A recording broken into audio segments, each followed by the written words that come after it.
So what are the implications for social work practice then, as we think about social constructionism?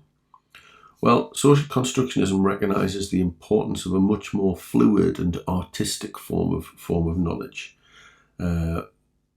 less than a scientific one, if you like. And I suppose that begs the perennial question that we often ask: is social work an art or a science? Maybe the reality is it's some of each. It also suggests there are complex uncertainties. And that fits with what we know of social work, doesn't it?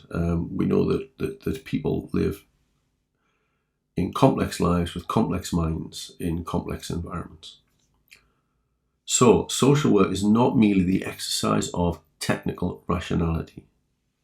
Okay, so technical rationality means it's something that uses measurements, empirical research, applies theory, uses instruments and frameworks to collect information, works towards a truth about an individual, and helps the worker generate the right answers. It's not merely about that. As a contrast, there is a thing called practice moral, which offers an interpretation of need based on values, empathy, and experience. It uses reasoning and accepts a variety of perceptions from within the service user's life. And there are parallels with that into things like the personalisation agenda. It acknowledges that the real world, or the problems of the real world, are messy and indeterminate. I often think of social work's like a slippery fish. Just as you feel as though you're kind of getting a handle on it, kind of slips off somewhere else. Getting a handle on a person slips off somewhere else, or a handle on a situation, it slips off somewhere else. To develop understanding of service users, practitioners need to emphasise the centrality of talk. It's all about the conversation, because in the conversations we forge meanings and relationships.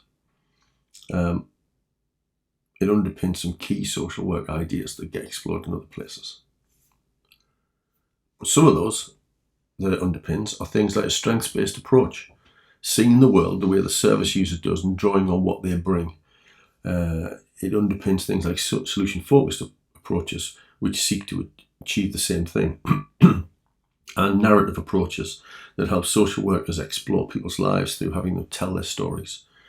So the ideas of social constructionism suggest that engagement in conversations and interactions and the patterns of practice that these create offer the opportunity to generate new meaning, to become, as Gergen in Parton says, to become poetic activists.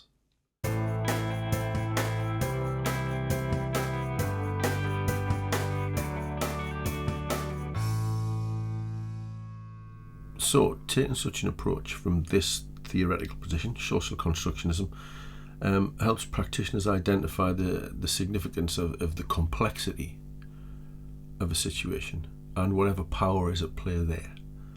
The context of a situation and whatever power is at play there.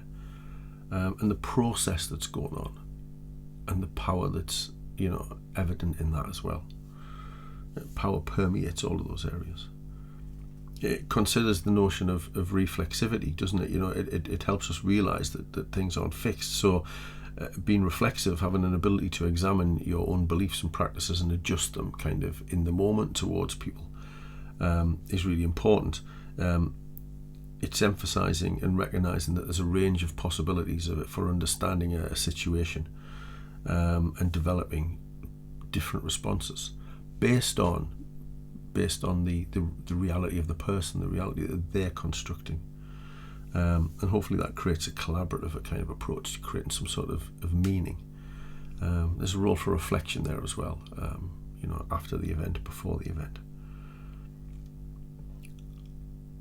There is a sense that we're wanting to know how rather than knowing that. How does someone think about something rather than simply knowing that they simply think about it in a particular way, using particular words? How are they getting to that point? A search for meaning, if you like. From a practice point of view, this is an approach of understanding why you are doing things and why you are trying to understand the individual, not just what you're doing, i.e. not just about the process. Also, it develops an understanding for yourself and for the service user about why you are asking particular questions. Such understanding is crucial so that we understand that people are constructing their own versions of reality, that they're building and constructing their own world. So if we want to understand what has led them to make the choices they've made, why they've responded to adversity or opportunities in the ways that they have, we need to listen. We also need to ask questions and check we've understood what they're saying correctly. In doing so, we're creating knowledge with the individual.